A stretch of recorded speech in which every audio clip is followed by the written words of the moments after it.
much, Mr. Chairman. I thank the Commission for arranging this special session. I thank you for helping us to find a way to meet the nation's need to learn all that we can about the September 11th attacks while preserving important constitutional principles. The Commission and those who appear before it have a vital charge. We owe it to those that we lost and to their loved ones and to our country to learn all that we can about that tragic day and the events that led to it. Many of the families of the victims are here today, and I want to thank them for their contributions to this Commission's work. The terrorist threat to our nation did not emerge on September 11th, 2001. Long before that day, radical, freedom-hating terrorists declared war on America and on the civilized world. The attack on the Marine barracks in Lebanon in 1983, the hijacking of the Aquila Laurel in 1985, the rise of al-Qaeda and the bombing of the World Trade Center in 1993, the attacks on American installations in Saudi Arabia in 1995 and 1996, the East Africa bombings of 1998, the attack on the USS Cole in 2000. These and other atrocities were part of a sustained, systematic campaign to spread devastation and chaos and to murder innocent Americans. The terrorists were at war with us, but we were not yet at war with them. For more than 20 years, the terrorist threat gathered, and America's response across several administrations of both parties was insufficient. Historically, democratic societies have been slow to react to gathering threats, tending instead to wait to confront threats until they are too dangerous to ignore or until it is too late. Despite the sinking of the Lusitania in 1915 and continued German harassment of American shipping, the United States did not enter the First World War until 2 years later. Despite Nazi Germany's repeated violations of the Versailles Treaty and provocations throughout the mid-1930s, the Western democracies did not take action until 1939. The U.S. government did not act against the growing threat from Imperial Japan until it became all too evident at Pearl Harbor, and tragically, for all the language of war spoken before September 11th, this country simply was not on war footing. Since then, America has been at war, and under President Bush's leadership, we will remain at war until the terrorist threat to our nation is ended. The world has changed so much that it is hard to remember what our lives were like before that day. But I do want to describe some of the actions that were taken by the administration prior to September 11th. After President Bush was elected, we were briefed by the Clinton administration on many national security issues during the transition. The President-elect and I were briefed by George Tenet on terrorism and on the al-Qaeda network. Members of Sandy Berger's NSC staff briefed me along with other members of the national security team on counterterrorism and al-Qaeda. This briefing lasted for about an hour, and it reviewed the Clinton administration's counterterrorism approach and the various counterterrorism activities then underway. Sandy and I personally discussed a variety of other topics, including North Korea, Iraq, the Middle East, and the Balkans. Because of these briefings, and because we had watched the rise of al-Qaeda over many years, we understood that the network posed a serious threat to the United States. We wanted to ensure that there was no respite in the fight against al-Qaeda. On an operational level, therefore, we decided immediately to continue to pursue the Clinton administration's covert action authorities and other efforts to fight the network. President Bush retained George Tenet as Director of Central Intelligence, and Louis Freeh remained the Director of the FBI. And I took the unusual step of retaining Dick Clark and the entire Clinton administration's counterterrorism team on the NSC staff. I knew Dick Clark to be an expert in his field, as well as an experienced crisis manager.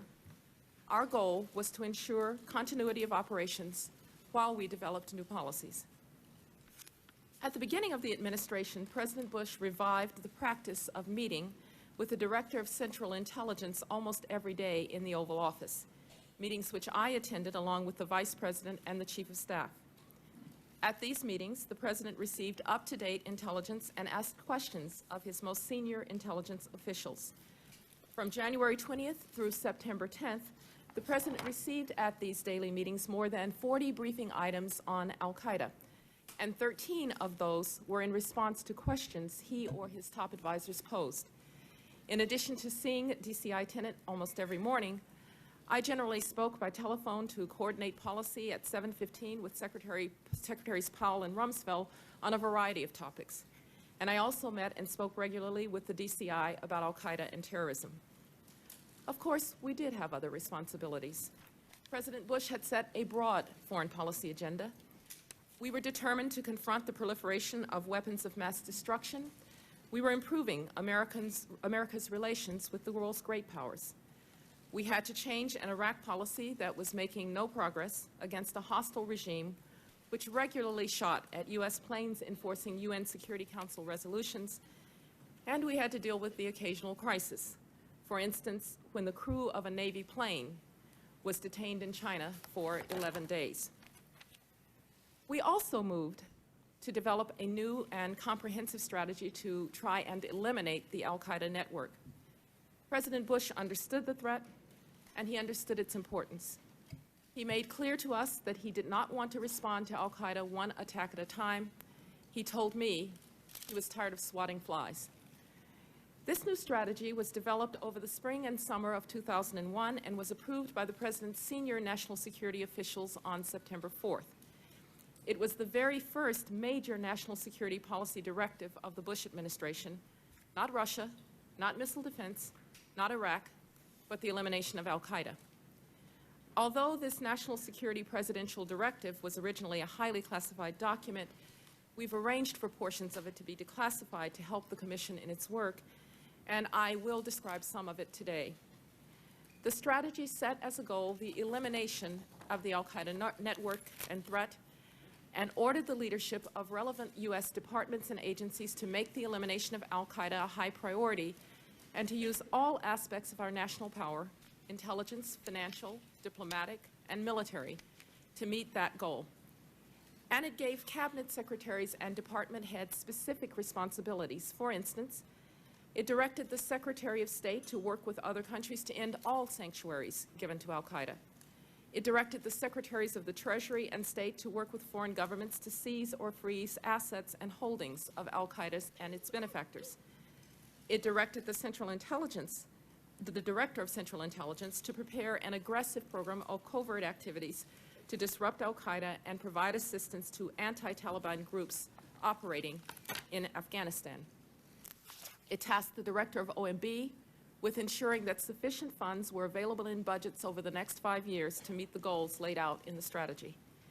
And it directed the Secretary of Defense to, and I quote, ensure that contingency planning processes include plans against al-Qaeda and associated terrorist facilities in Afghanistan, including leadership, command control and communications, training and logistics facilities, and against Taliban targets in Afghanistan, including leadership, command control, air and air defense, ground forces and logistics, and to eliminate weapons of mass destruction, which al-Qaeda and associated terrorist groups may acquire or manufacture, including those stored in underground bunkers. This was a change from the prior strategy, Presidential Decision Directive 62, signed in 1998, which ordered the Secretary of Defense to provide transportation to bring individual terrorists to the U.S. for trial, to protect DoD forces overseas, and to be prepared to respond to terrorist and weapons of mass destruction incidents. More importantly, we recognize that no counterterrorism strategy could succeed in isolation. As you know from the Pakistan and Afghanistan strategy documents that we have made available to the Commission, our counterterrorism strategy was a part of a broader package of strategies that addressed the complexities of the region. Integrating our counterterrorism and regional strategies was the most difficult and the most important aspect of the new strategy to get right. Al-Qaeda was both a client of and a patron to the Taliban, which in turn was supported by Pakistan. Those relationships provided Al-Qaeda with a powerful umbrella of protection, and we had to sever that. This was not easy. Not that we hadn't tried. Within a month of taking office, President Bush sent a strong private message to President Musharraf, urging him to use his influence with the Taliban to bring bin Laden to justice and to close down al-Qaeda training camps. Secretary Powell actively urged the Pakistanis, including Musharraf himself, to abandon support for the Taliban. I remember well meeting with the Pakistani foreign minister, and I think I referred to this meeting in my private meeting with you, in my office on June of 2001, and I delivered what I considered to be a very tough message. He met that message with a rote answer and with an expressionless response. America's al-Qaeda policy wasn't working because our Afghanistan policy wasn't working, and our Afghanistan policy wasn't working because our Pakistan policy wasn't working. We recognized that America's counterterrorism policy had to be connected to our regional strategies and to our overall foreign policy. To address these problems, I had to make sure that key regional experts were involved, not just counterterrorism experts. I brought in Zalmay Khalilzad, an expert on Afghanistan, who as a senior diplomat in the 1980s had worked closely with the Afghan Mujahideen, helping them to turn back the Soviet invasion. I also ensured the participation of the NSC experts on South Asia, as well as the Secretary of State and his regional specialists. Together, we developed a new strategic approach to Afghanistan. Instead of the intense focus on the Northern Alliance, we emphasized the importance of the South, the social and political heartland of the country. Our new approach to Pakistan combined the use of carrots and sticks to persuade Pakistan to drop its support for the Taliban, and we began to change our approach to India to preserve stability on the continent. While we were developing this new strategy to deal with al-Qaeda, we also made decisions on a number of specific anti-al-Qaeda initiatives that had been proposed by Dick Clark to me in an early memorandum after we had taken office. Many of these ideas had been deferred by the last administration, and some had been on the table since 1998. We increased counterterrorism assistance to Uzbekistan. We bolstered the Treasury Department's activities to track and seize terrorist assets. We increased funding for counterterrorism activities across several agencies, and we moved to armed predator unmanned surveillance vehicles for action against al-Qaeda. When threat reporting increased during the spring and summer of 2001, we moved the U.S. government at all levels to a high state of alert and activity. Let me clear up any confusion about the relationship between the development of our new strategy and the actions that we took to respond to the threats of the summer. Policy development and crisis management require different approaches. Throughout this period, we did both simultaneously. For the essential crisis management task, we depended on the Counterterrorism Security Group, chaired by Dick Clark, to be the interagency nerve center. The CSG consisted of senior counterterrorism experts from the CIA, the FBI, the Department of Justice, the Defense Department, including the Joint Chiefs of Staff, the State Department, and the Secret Service. The CSG had met regularly for many years, and its members had worked through numerous periods of heightened threat activity. As threat information increased, the CSG met more frequently, sometimes daily, to review and analyze the threat reporting and to coordinate actions in response. CSG members also had ready access to their cabinet secretaries and could raise any concerns that they had at the highest levels. The threat reporting that we received in the spring and summer of 2001 was not specific as to time, nor place, nor manner of attack. Almost all of the reports focused on al-Qaeda activities outside the United States, especially in the Middle East and in North Africa. In fact, the information that was specific enough to be actionable referred to terrorist operations overseas. Most often, though, the threat reporting was frustratingly vague. Let me read you some of the actual chatter that was picked up in that spring and summer. "Unbelievable news coming in weeks," said one. "Big event. There will be a very, very, very, very big uproar. There will be attacks in the near future. Troubling, yes. But they don't tell us when, they don't tell us where, they don't tell us who, and they don't tell us how." In this context, I want to address in some detail one of the briefing items that we did receive, since its content has been frequently mischaracterized. On August 6, 2001, the President's intelligence briefing included a response to questions that he had earlier raised about any al-Qaeda intentions to strike our homeland. The briefing team reviewed past intelligence reporting, mostly dating from the 1990s, regarding possible al-Qaeda plans to attack inside the United States. It referred to uncorroborated reporting that from 1998 that a terrorist might attempt to hijack a U.S. aircraft in an attempt to blackmail the government into releasing U.S.-held terrorists who had participated in the 1993 World Trade Center bombing. This briefing item was not prompted by any specific threat information, and it did not raise the possibility that terrorists might use airplanes as missiles. Despite the fact that the vast majority of threat information we received was focused overseas, I was concerned about possible threats inside the United States, and on July 5th, Chief of Staff Andy Card and I met with Dick Clark, and I asked Dick to make sure that domestic agencies were aware of the heightened threat period and were taking appropriate steps to respond, even though we did not have specific threats to the homeland.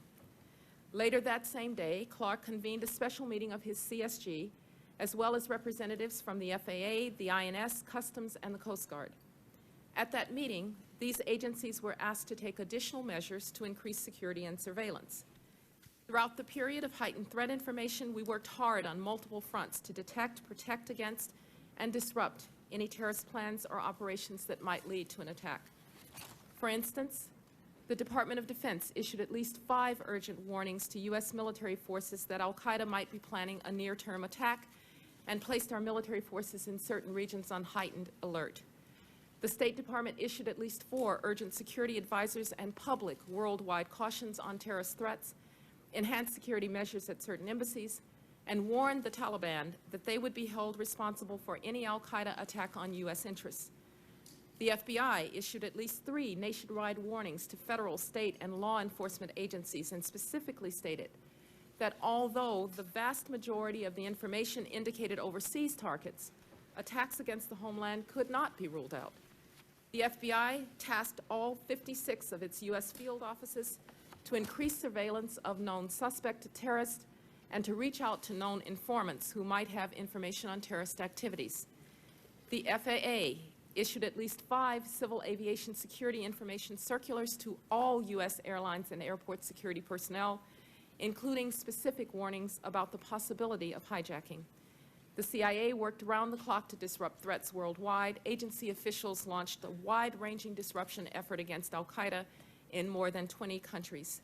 And during this period, the Vice President, the Director, Director Tenant, and members of my staff called senior foreign officials requesting that they increase their intelligence assistance and report to us any relevant threat information. This is a brief sample of our intense activity in the high threat period of the summer of 2001. Yet, as your hearings have shown, there was no silver bullet that could have prevented the 9/11 attacks. In hindsight, if anything might have helped stop 9/11, it would have been better information about threats inside the United States, something made very difficult by structural and legal impediments that prevented the collection and sharing of information by our law enforcement and intelligence agencies. So the attacks came. A band of vicious terrorists tried to decapitate our government, destroy our financial system, and break the spirit of America. And as an officer of government on duty that day, I will never forget the sorrow and the anger that I felt, nor will I forget the courage and resilience of the American people, nor the leadership of the President that day. Now we have an opportunity and an obligation to move forward together. Bold and comprehensive changes are sometimes only possible in the wake of catastrophic events, events which create a new consensus that allows us to transcend old ways of thinking and acting. And just as World War II led to a fundamental reorganization of our national defense structure and the creation of the National Security Council, so has September 11th made possible sweeping changes in the ways we protect our homeland. President Bush is leading the country during this time of crisis and change.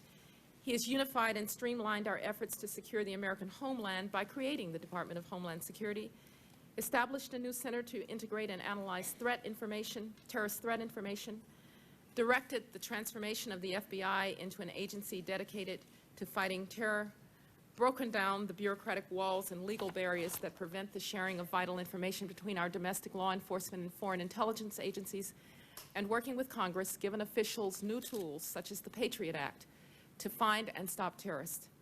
And he's done this in a way that is consistent with protecting America's cherished civil liberties and with preserving our character as a free and open society. But the President recognizes that our work is far from complete. More structural reform will likely be necessary. Our intelligence gathering and analysis have improved dramatically in the last 2 years, but they must be stronger still. The President and all of us in his administration welcome new ideas and fresh thinking. We are eager to do whatever it is that will help to protect the American people, and we look forward to receiving this Commission's recommendations.